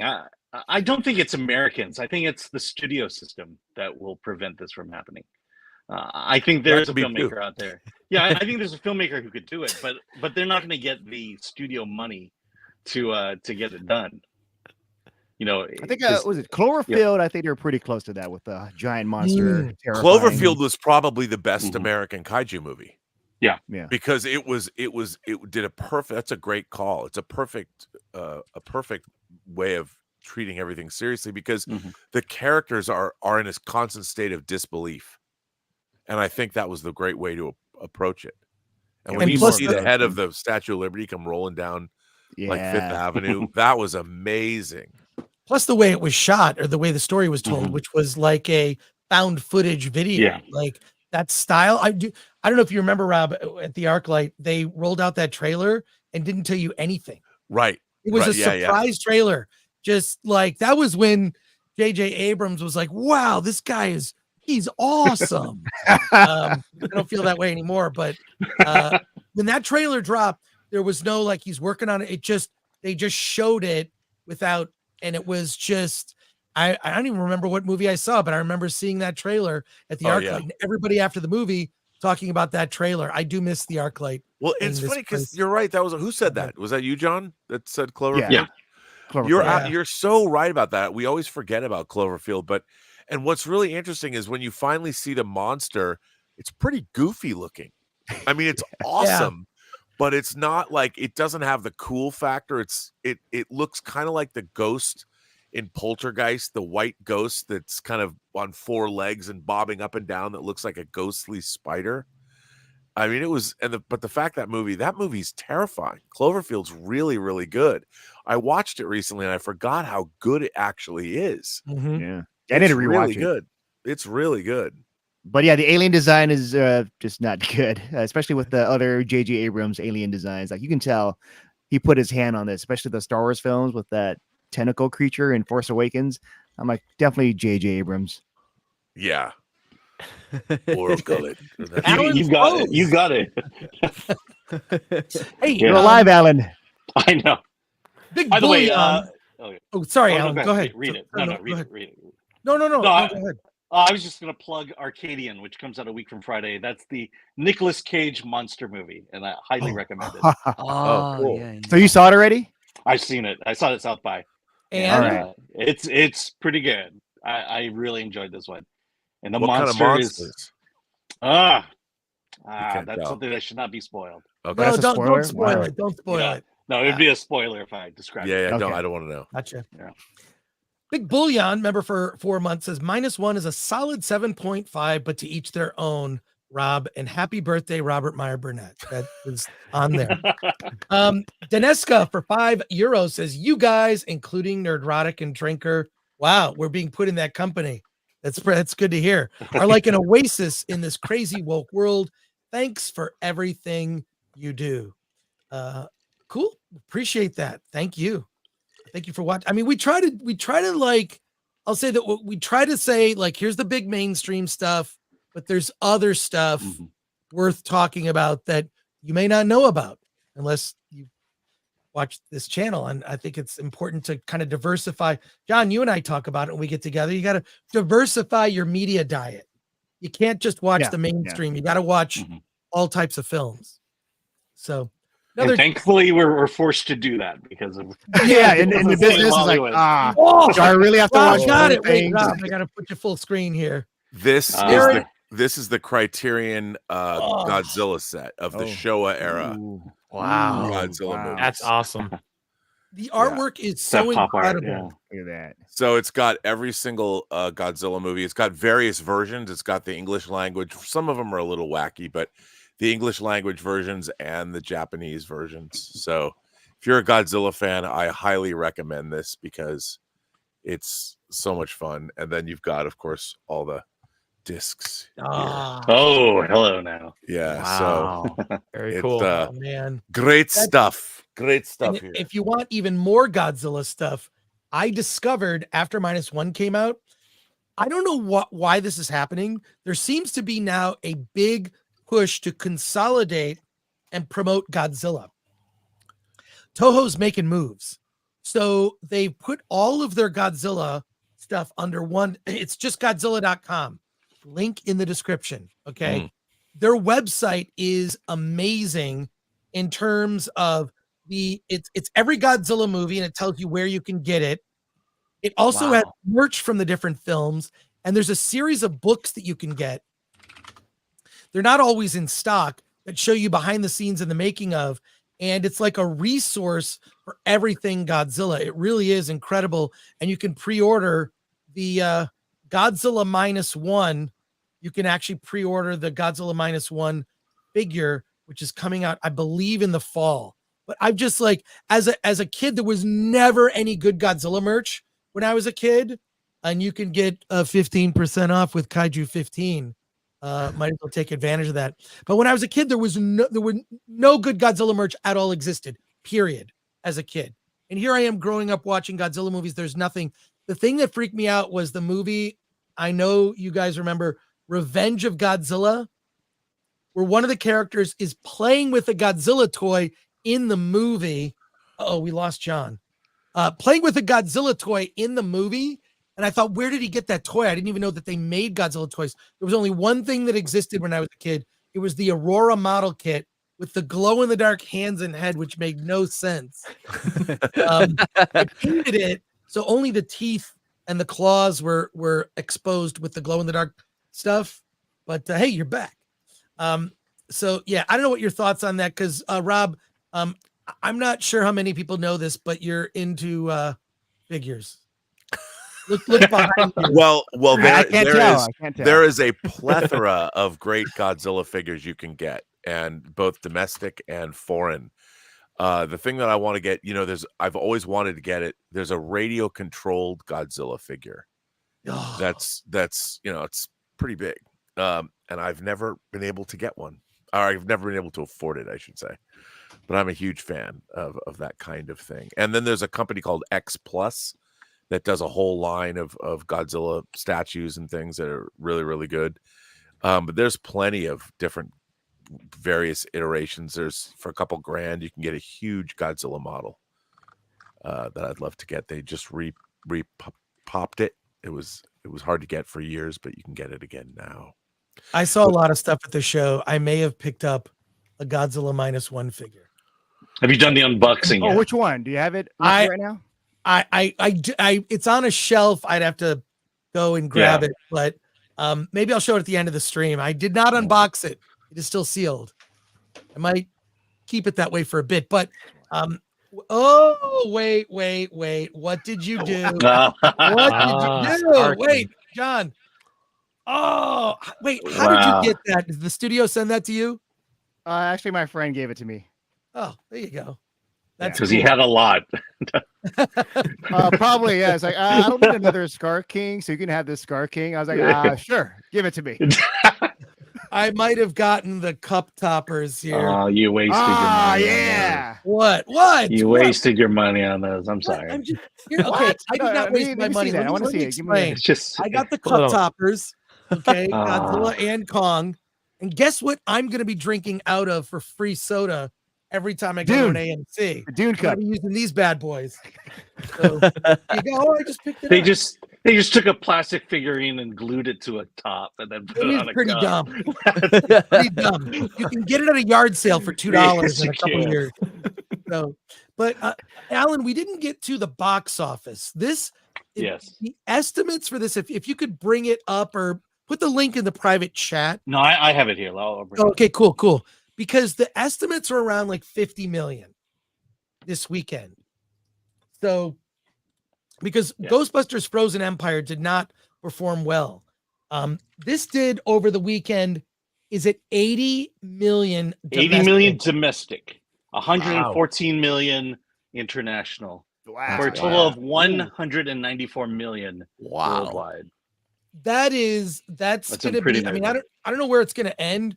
That's very impressive, especially in light of how things have. Yeah. I think everything is underperforming, with the exception of Dune. And Dune is.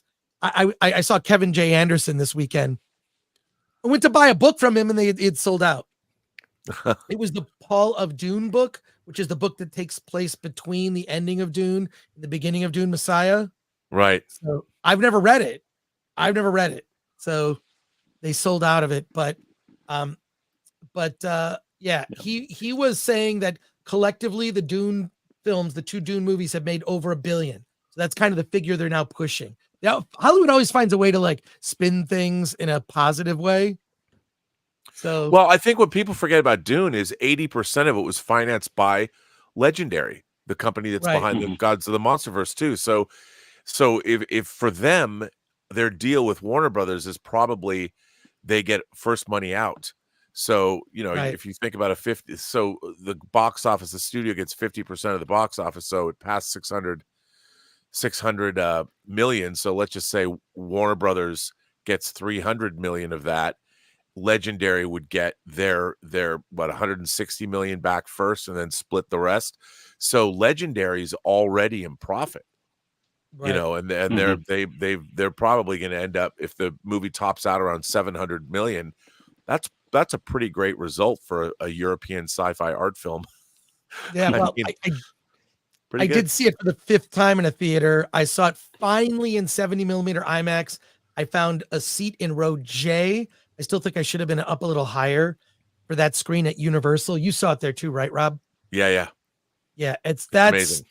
it's amazing. It's amazing. So it was great to see it again, but every time I see it, there are things I love that I love even more, and then there are things that stand out that I think are going to make the third one a challenge. I don't like how the film ends. We've discussed it. Look on Versus from like a month ago. Yeah. But what are our thoughts? What are the main takeaway from this in terms of the box office? One is that no one cares about my reviews. I think it depends on the movie. If it's a huge movie, people are going to watch it no matter what. Yeah. Especially the excitement. And I'm excited. Let's say the sequel, we're going to get Son of Godzilla versus Baby Kong. Come on. Yeah, well. Yeah, I mean, I will say, a lot of my friends are like, I'm taking my kids to see this one, and they did, and they liked it, and they're probably going to see it again. So I think this movie has legs. This is not just a big first opening weekend box office. I think it'll carry itself for a couple of weeks, if not months. I think Davina Duckworth has the right comment here. People want to see monsters fight and blow stuff up real good.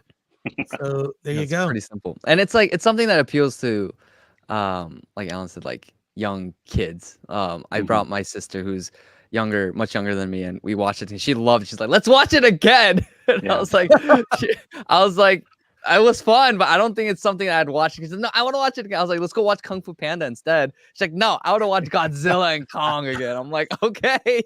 So we might watch it again this week. But it's only a given just with the success of Godzilla -1 and just the marketing and the general audience. Like, this would be a good film for like families and children to go to and just enjoy monsters beating each other up and destroying things. And it's yeah. And again, there's no moral posturing or beating the audience over the head about how like racist they are and how not woke they are. That it's like it's a good film that like just the average American and average family would enjoy. So I think it'll do really, really well. Yeah, I mean it's sorry. No, sorry. I'm sorry. Go ahead, This is the type of movie that my dad would enjoy. It's because my dad's one of those people where he'll come into my room and say, hey Felix, hey, what you got any good movie? You got a good movie for me to watch? And I was like, you want to watch Dark Knight? It's really good. And he's like, Dark Knight, good Batman movie, right? I'm like, yeah. Comes back later, he's like, the movie's stupid, too much talking. I'm like, what are you talking about? And then he's like, remember that movie Avenger? Avenger's good movie. I was like, oh man. Is your dad available to be on a stream a week from today? Can he like come on Let's get his movie reviews? You could do a dad stream. I kind of get it if it's like if English is like his second language. If he's watching The Dark Knight, there's a lot of talking about Harvey Dent and all that. Can we trust him? But Chris, you got to highlight Harry Anders' comment. Oh, sure, yeah. Let's hear it. It's Harry Anders for 50. I think it's Swedish krona. John is right. Bree was wood and dry as always in Kong Island, Skull and Bones. Goodman was okay though. Happy birthday to Robert Meyer Burnett and greetings to your great panel. Happy birthday, Rob. Yes, but Alan Horkin says you are all wrong. Bree wore a tank top, therefore Skull Island was great. Yes. 100%. How do I control these comment section? How do I do that? Whoops, sorry. Give me the controls. Somebody said there was a comment I had that all Asian threat. Is that no, that No, wait. Here, you let me find get it it. here. You find it. J for 5 says, sorry for the misunderstanding. Happy early birthday, Robert Meyer Burnett. Great show tonight. Well, thank you for that. Robert, you need to stream on your birthday and then no one wish you a happy birthday. That's my big fear is that's what's going to happen. I'm actually going to do I'm doing my 1000th Robservation show on my birthday on May 15th. Wow. And no one's going to show up. No, Okay, wait. It's going to be 1,000 minutes long too. People will show up. They just won't wish you a happy birthday. Well, no, Robert, are you going to have guests on? Yeah, I'm doing pre-recorded interviews and I'm going to have guests. I'll be there. Let me know. Let me know what you need from me. You are going to be a guest. Maybe I might even have a special birthday video made. Oh, I'm gonna have I'm gonna have a special birthday. In your video. birthday it's going to be 1,000-minute show, which is like a little over. It's about 16 and a half hours. Oh, dear. Dude, you got to take breaks. Well, I'm pre-recording interviews that'll let me take breaks. Yeah. Oh, okay, good. So I got some pretty good ones lined up. So P length, basically. Yeah. Yeah, and enough time to eat something. So Yeah, um, absolutely. let's get with more of these chats. I think Kira and X-Ray Girl were going to pop in at the end. They both had stuff to do. You know, what can you say? Let's see. Matthew Cooper for 5. Never really was into Godzilla, but I love the MST3K Gameras. There's like 10. They also did Gorgo, and the newer ones on Netflix did Greptilicus. I love Greptilicus. And then what's that movie? Rob, you'll know it. It was the North Korean monster movie, Oh, Pulgasari. yeah, yeah. Oh, I couldn't You get can through that. find the whole thing on Amazon? YouTube, I believe. Oh. Pulgasari, 1962. Another monster movie we haven't given no, a that's- shout out to is Korea's The Host. Bong Joon-ho's The Yes. Host. That was Korea's entry into the kaiju sweepstakes. That is a legitimately great film. And Weta Workshop did the creature design in that film. Ooh. And it's tremendous. The Host is a legitimately another movie that has that serious element that we talked about. Even though it's another one where Americans dumping chemicals into the rivers outside of Seoul cause a mutation. But I don't have a problem with that because our foreign policy is, of course, wreck the world. But so why not get taken to task for it? But if you haven't seen The Host, the Host is not only is it legitimately, there's a scene where the creature rampages out of the river. I don't know what it's like, the summer, and everyone's hanging out and there's food trucks and everybody's enjoying themselves, and this monster attack is one of my favorite in any movie because it's so realistic and it's terrifying. It's legitimately terrifying, and it's in broad. What is that on daylight. right now? The Host has got to be out. It's got to be somewhere. You can watch it. Yeah. I think you can watch it on Hulu. Somewhere. Hulu? Yeah. It's not Yeah. Stephanie Meyer's The Host. That's a different movie. Although I kind of like that movie. But the weird thing about Pulgasari, quickly to circle back to that, is that the director was kidnapped and taken to North Korea and forced to make it. It was going to be like, Wow. like, we're going to compete with all of these Japanese kaiju movies. North Korea's making a monster movie. And they kidnapped the director. There was a documentary, Yes. not necessarily about the making Wow. of that movie. That's part of the documentary about this director that was basically abducted and forced to make movies For like North 25 Korea. years or something. What happens if he fails? The director, like, what would they do to him?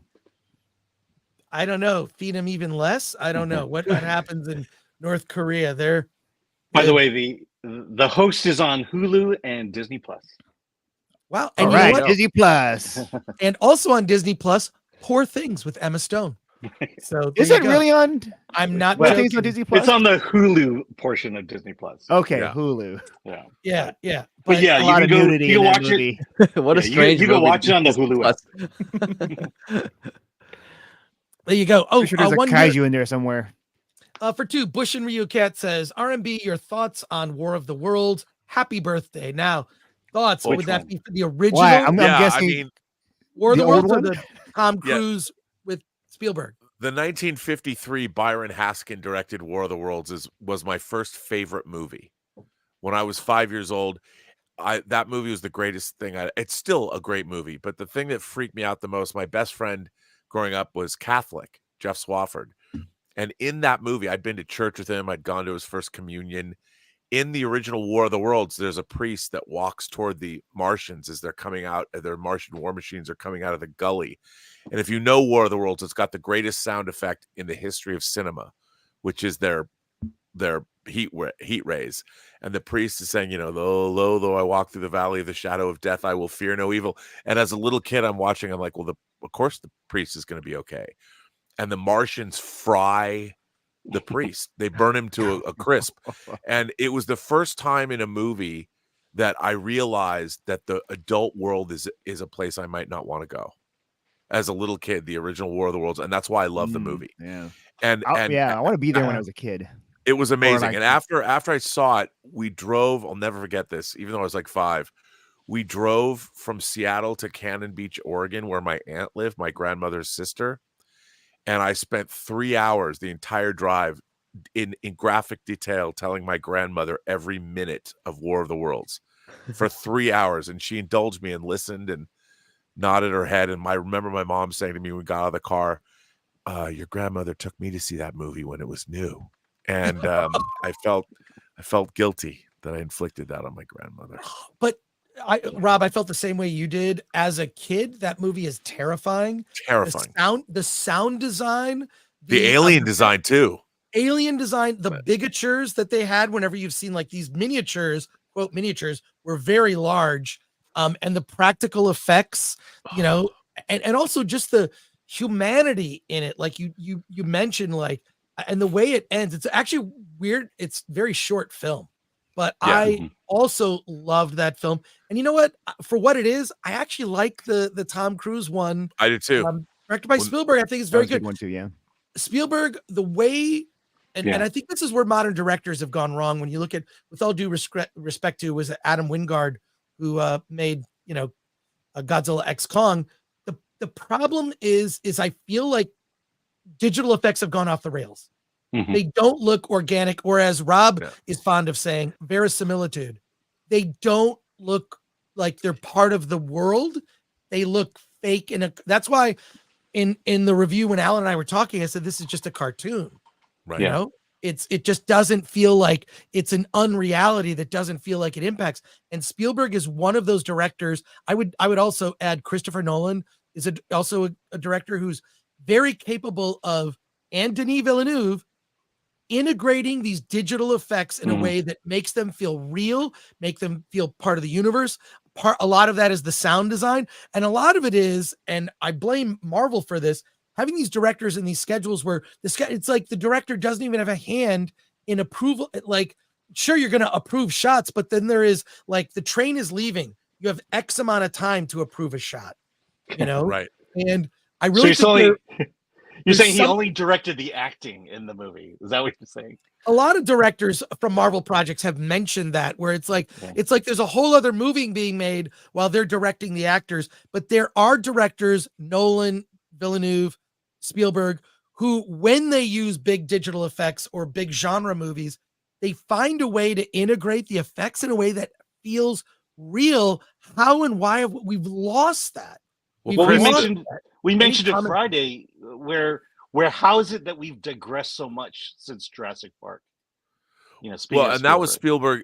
The War of the Worlds sequence, when the war machines come up out of the ground in the Tom Cruise War of the Worlds, that sequence is still one of the great bangers of modern cinema in terms of verisimilitude. It's horrifying watching people, in terms of its sound design, when people get hit with those heat rays and just disintegrate as they're running.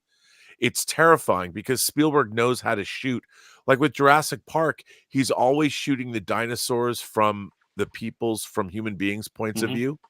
You're always looking up at the dinosaurs, especially like, the scene when Sam Neill takes off his glasses and, you're looking up at the brachiosaur. So he was always framing. Gareth Edwards tried to do this in Godzilla 2014, which he did effectively, but he never wanted to show Godzilla for too long. And I thought that was a mistake. He's always cutting away from Godzilla, like a door will shut. I'll say, the worst way to cut away. Yeah, the door shutting, and then here's a foot, and then cut away to the so you never got to see it. Why? Or it was raining constantly, which is a way to cover up digital effects. Hey, we have a special last minute guest joining us today. Yes. I will rule you one day, Flash Gordon.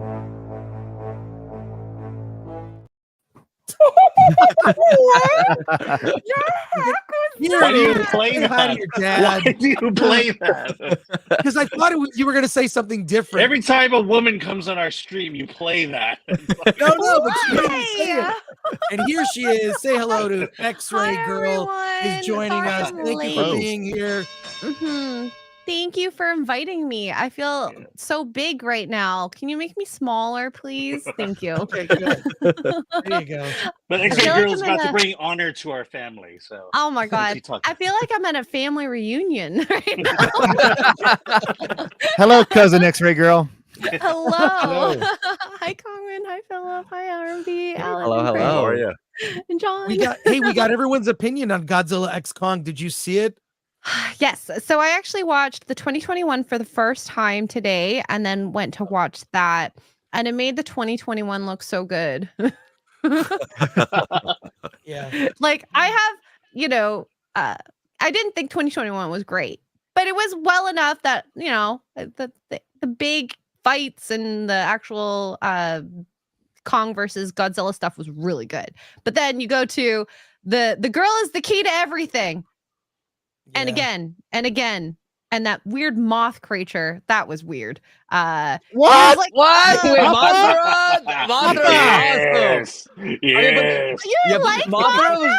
I didn't like Mothra. But Mothra was just thrown in for no reason whatsoever. They That's just wanted why. It just there was looked no it was just really wait. random. There are hints of Mothra throughout the film, like with the little No, there paintings and all was, that. but there was no Yeah. need for it because they wanted the girl that was the key to everything to be linked to Mothra and to save everyone. Mothra's awesome. I can't believe you said Did a moth Mothra hurt is you when you were younger? No, I just don't like bugs. So here's what I think about makes sense. Mothra. So basically, you got like two guys fighting at a bar, and then you get a girl that comes and goes, "Stop fighting!" And that's basically Mothra in this movie. That's how I. Oh my was god, just I so didn't know Alan convenient. didn't like it. Yeah. I just got That's what here. I'm saying. You bring honor to the family. Yes! But again, the only reason Mothra was so important is because of the exposition about Mothra in the middle of the movie. Right. If you didn't have the exposition, it would just showed up out of nowhere, and you'd have no idea what it was. Mhm. So you're spoiling the movie halfway through the movie. Are we not doing spoilers? Did I not get the? Oh, we're doing spoilers. No, we're No, not. I'm saying, It's I'm in the saying in show, the movie spoiler. they spoiled itself. Okay. Right. God. Right. But yeah, I'm guessing most people didn't like the movie, or did some people like it? Oh, I loved it. It was No, great. everyone but pretty me. split. Everyone but me. Yeah, you would have liked. Some people bought the toys, and then some people bought the cup toppers. But I didn't like it, but I still got a cup topper. I like also Spirit. didn't like Godzilla's animation as much. The spines kept on changing its look. I mean, I understand the whole like he was absorbing different energies, but then it just kept looking like plasticky, and then looked kind of pinky metal light. But then it was like see through at some points. It wasn't consistent. So I don't know if there was differences in the animation portion of it, but I don't. Yeah. How do you feel about pink scales on Godzilla's back? I mean, the reasons for it made sense after I watched the scene of him absorbing Tiamat. If Tiamat was naturally pink, I don't know, but it didn't bother me after I saw that. It did bother me at first when I saw the trailer, though, because I was like, I don't understand why he's pink, but sure. And how did you feel about little baby Kong? Is that like, because I just do like assume cute you like things that are creatures. cute. He was fine. It didn't bother me, but I think there was some translation. Like I didn't understand fully the conversation that was happening between Kong and the little guy. So because the whole like the little baby Kong leading him to hell, wherever that was, on rural Earth. I don't know. Hollow World. Hollow World. I like Rural Hollow Earth better. Hollow Earth. Hollow Earth. That's Welcome it. It just Rural Earth. it was like kind of awkward. It's like, okay, we're liking each other now because you're feeding little baby Kong. Like, I don't know. Would that happen if I was being tortured by this big guy telling me to go do this and my friends were just killed? I don't know. The story didn't make sense to me in that sense. Like I wouldn't like him in the end and fight for him because But that's kind of like how animals function, It's like they follow the alpha male, and then so Kong beat up everyone, and he was like, okay, I can't do anything against Kong. I gotta follow him. I gotta do what he says, or else he's gonna. I love that scene when Kong takes that little chimp and starts swinging him around and gorillas at them. You get so humiliated like that. Like, of course you're gonna follow him and do whatever he tells you to do. I do understand that, but not to the point of him being like his bestie in the end. But I don't know. Maybe I'm not toxic enough and masculine enough to understand that type of dynamic. It's because he like the little Kong was like toxic because like he was under the reign of a toxic like ruler, tyrannical Scar. He's groomed, yes. He saw the charity and the generosity and the care of Kong caring for his fellow gorillas. He's like, I want a leader like him, and so he helps him in the end. He sees me. Yes. Yeah. So he recognizes Acknowledge the me. the goodness that Kong embodies. Like, yes, this movie like was not great and it wasn't like a profound movie, but I think it had some nice elements. It had there like were some Kong, good parts. yeah, being like a good big brother, father figure to the little Kong. And then there was like, like little motherhood daughter moments. And there was like, like, oh, like as a ruler, I have to be good to my people, not be a tyrannical, terrible person who rules by fear. Also, the one thing I didn't understand, maybe someone can explain this to me, like how did the Scar King control the ice Godzilla with pain? Because it was just a crystal. Maybe the it's a crystal's magic connected. crystal. Yeah. Because I was so confused because this whole movie, they had all these scientific explanations for all of these different things, the seismic activity and this signal and all of these new things happening, all these scientific It was explanations. his whip. And then it was like that telepathic, like pain-inducing crystal that he used to control the ice Godzilla. I just thought it was like, where the heck did how? Like it doesn't really make sense. I don't know. They pulled so many things out of their butt just to get the plot moving forward, but I don't think anything was explained. So I was kind of confused for a lot of it. And I think I was also and this took me out of the story, but when bones are just bones, spines don't stick together like that. And so that pissed me off. Like you can't make a bridge out of a spine. You can't make a like a whip out of a spine either. That doesn't happen. You need connective tissue in order for it to stay together. So it really brought me out of the story. I was so mad. And that's because I do x-rays, so I understand all that. I think it's just a little point that most people wouldn't get bothered by. It's just me. I wasn't bothered by it. But what about the gravity of Hollow Earth that keeps it intact? Well, that I could believe more so because it's deep within Earth. Maybe there's some weird physics, but no, spines are the same everywhere. I want to know what you think about the secret civilization. And the have people all that don't Asian talk. people just hidden away. Asians. Yeah. I mean that didn't bother me, but it was very matriarchal. I guess no one ever really said if that girl, that the leader was like a leader or the queen or what she was. Oh, she just was silent. Queen, yeah. Oh, she's a queen. Yas queen. Yeah. Yas queen. Yas queen. But I will say it's very Asian to subjugate other Asians. So that was very. You would know, Alan. Well, I'm saying this because Rob is on the stream. He'll probably know this. The only matriarchal society I can really get behind was portrayed in Abbott and Costello Go to Venus. Do you remember that one, Rob? Oh yeah. Where it's all these incredibly sexy women with like silver bullet bras and in fact, I'm probably going to look it up while you guys keep talking. Don't mind me. If he goes off camera, we know why. Okay. In the private chat. Yeah. I'll do that. He'll just be off camera for 3 minutes and then he'll be back on. Let's go to Mars. That's what it is, not Venus. What am I saying? Yeah. And it's just incredibly sexy women in outfits that look like they're right out of like a cover of like a 50s pulp sci-fi magazine. Back when the world had more sanity. Yeah, exactly. Oh my Could God. handle that. I think I might have to share some of this. I think I might have to share this because why not? The movie's not great though, Chris. It's not a great film, but I never complained. No, I didn't either. I mean, just like I never complained when I watched the Star Trek episode. Oh my Spock's Brain. goodness. Yeah, it's all these. See the women here with like that's just what okay goes off to too small. Too small, make it bigger. Small. Yeah. What can you say? But Yeah, no, that movie, it was great. There we go. Yeah. Be right back. Yeah. Amazing. But Amazing. so overall, what X-Ray Girl, overall, what were your thoughts? What do you take? Do you recommend it? 1 to 10 scale? What are your thoughts? Probably a 4. It's not super offensive. It's not great. It's not okay. It's just a little less than okay.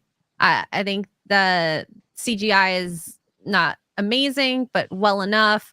The fights were like pretty good. I thought the first movie had better fights, in my opinion. There was this one moment when the Scar King versus Kong, and then the Godzilla versus the ice version were about to hit, and then I wanted them to actually physically hit, but then gravity went, and I was like, oh, you're taking me away from an epic moment. I wanted to see that happen just in one frame. I thought that would have been cool. A missed opportunity. I kind of know how I think you might feel better about the film if it was a rating of like how many Trulies it takes to get it to a 9. Like how many 10. Truly beverages will it take? Chris, what would have brought it to a 9 was being drunk and being in those 4D seats that move 4DX, you. yeah. 4DX. We call it D-Box in 4DX. Canada. Because I thought, Aquaman was way better because I sat in those chairs for that movie, even though it wasn't that great story-wise once I started dissecting it. So I love 4DX. I know it's cheesy.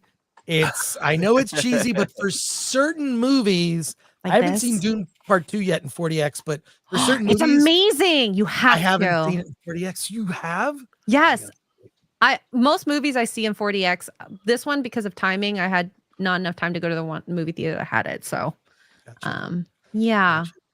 Gotcha. You're like the 4DX person. Well, it just makes a movie that much better because it really immerses you, feeling like Yeah. in a fight, like boom, boom, punch, punch, Oh punch. yeah. With the action, So- yeah. But I'm not sure, like say dialogue heavy movies with 4DX. I was like, I just want to Oh yeah, watch no, the movie. that's stupid. Let's see. We've got And some then- questions for in the chat, so let's go to that real quick and get through here. Question here: Super Chair Destroyer for 5. Do you guys and dolls think that Scar is an allegory for Trump? Scar Because of the red. red hair. Oh, because he's red and red Republican. Republican, yeah. And he's got a And he whip. had that kind of that hair thing going. He is missing a lot of hair. Yeah. I don't know. Do you see it? That might be reaching. I don't know. Yeah, it's 100% reaching. I don't think that, Yeah. it's not as overt as like versus like The Boys, for example. The Boys is very overtly like, okay, they're making fun of a certain political side, but like, yeah, this is not like an allegory of some sort. I don't think it's just, they just make want- apes great again. Yeah, Scar reminded Oh me my more of Destoroyah Yeah. from that Godzilla film. People are like, what? Yeah.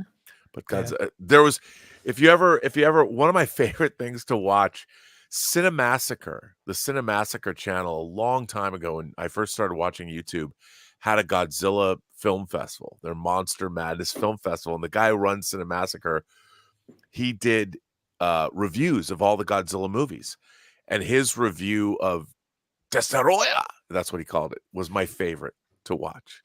And if you ever are in the mood, go find, I don't even know if it's still on YouTube. It's Cinemassacre's Monster Madness Godzilla-thon.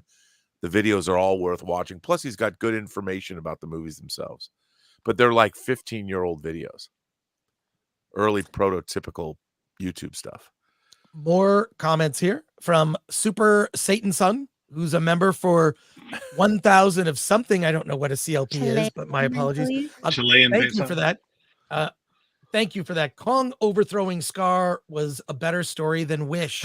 Well, yeah. Alan agrees. Yeah. I mean, no matter what you think, like Wish is, I saw Wish, it was terrible. Bush and Ryu Cat for 5. Chris, tell us what real creature every Godzilla monster is based on besides Mecha Go. I believe that, don't quote me, that Godzilla is actually based on a Stegosaurus standing upright. Because if you look at the scales on a Stegosaurus, like that's Godzilla is sort of a blend of an Allosaurus, Stegosaurus upright. So there you go. And Mothra is Yeah, that makes based sense. on a moth. Oh no way! On an What? Jay for 5. I'll be there for your birthday show, Robert. It's still a great show, guys. Talk amongst yourselves. Yeah. What is the date of that show? May 15th, right? May 15th. Yeah. Let's go. May 1,000 15th. hours or We'll 1,000 promote minutes. it. I'll Yeah. be on it. I am going to make a video. It's going to be fun. Super Satanson for 2,500 of something says, I'm over 40 and I'd happily watch it a third time with a different group of friends. My wife might refuse going again, though. That's okay. That's okay. Do what X-Ray Girl's going to do. She's going to Go in the sneak in D-box seat. D-box and sneak in some Trulies in your purse. So there you go. And Oryx 221 for 5 says, so much meme potential with Alan's frozen screen. Faces, lol. Love all your live streams, fellas. Keep up the good work. Alan looks like he's in outer space. And a final comment here. TL me, the sequel will be centered around. Okay, is this breaking news? The sequel will be centered around Godzilla, officially confirmed unless something changes. And thank God for that. It's about time to explore him next. Yeah, I like this one was more Kong centric. Let's do one that's more Very Godzilla Kong-centric. centric.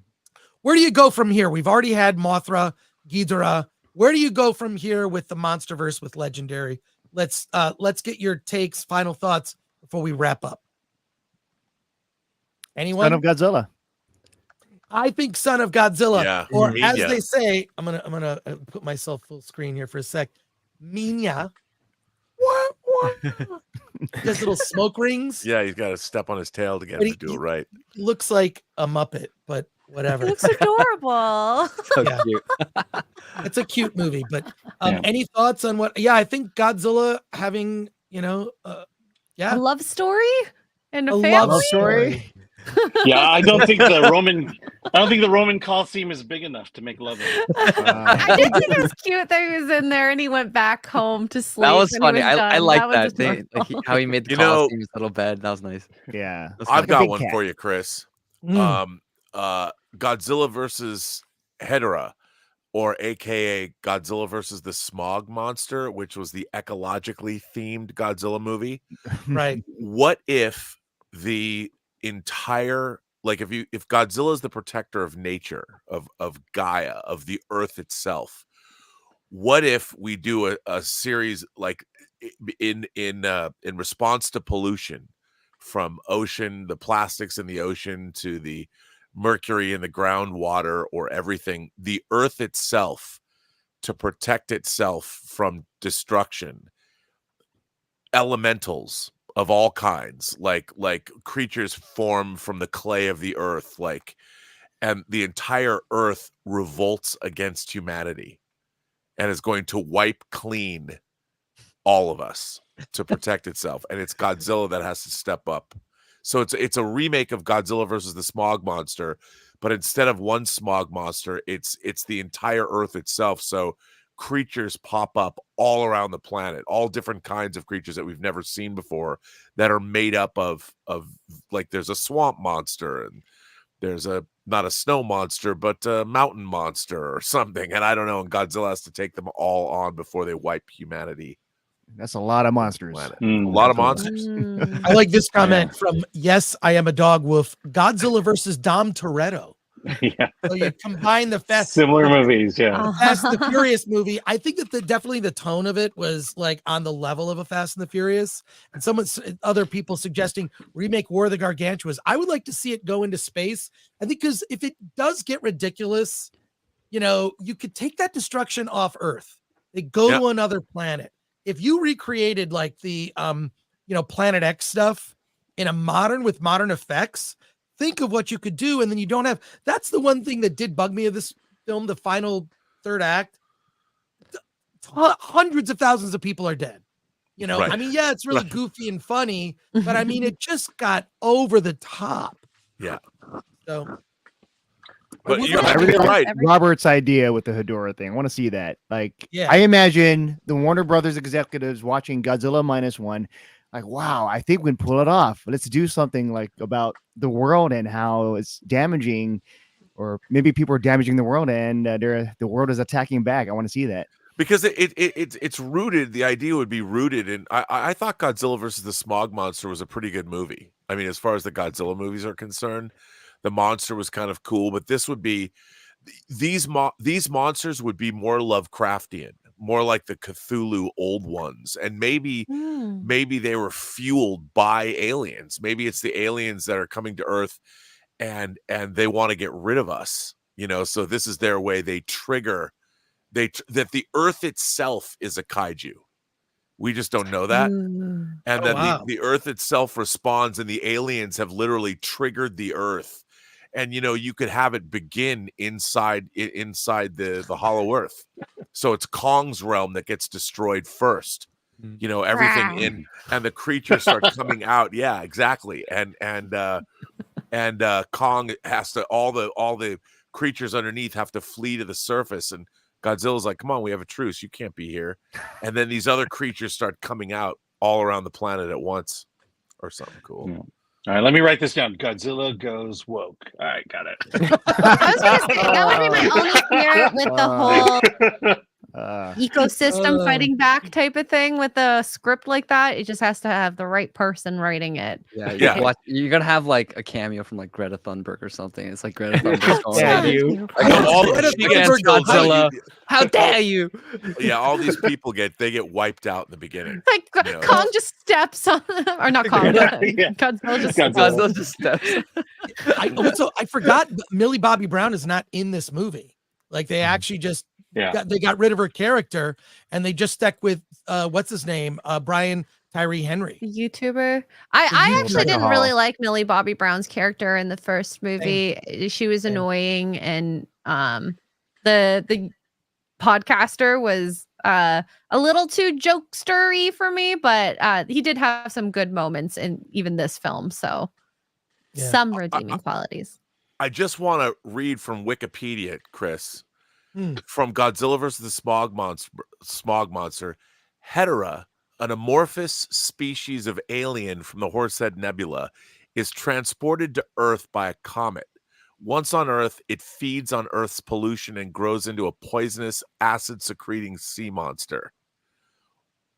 What if instead of a comet, aliens bring it to Earth on purpose to scour the planet like the Trisolarans in Three Body Problem? Nice. Let's get rid of everybody. And the movie ends with humanity destroyed, and the Earth is just monsters. Ooh. All humanity is gone.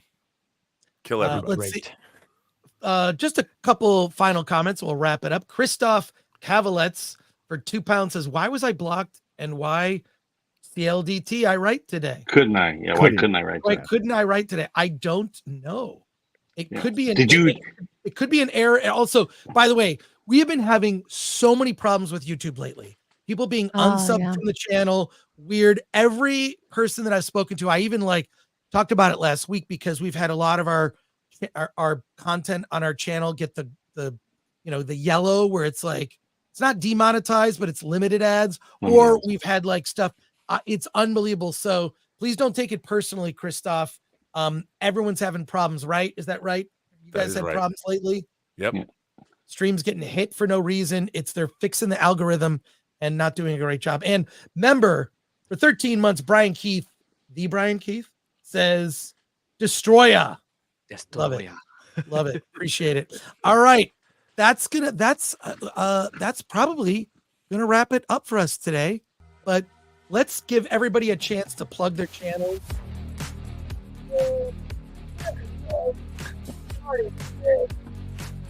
Phil, let's go. Yo, my name is Phil. You can find me at Project Agro, or if you want, you can follow me on my own personal channel on YouTube. My previous one got demonetized at Mr. Philip Chan too. But yeah, we're also on X, so follow us there at Project Agro. Cool. Agro! I just want to say I need to watch Lady Ballers. Oh no. I need to catch up on more Godzilla stuff because there's a Godzilla channel on Pluto TV.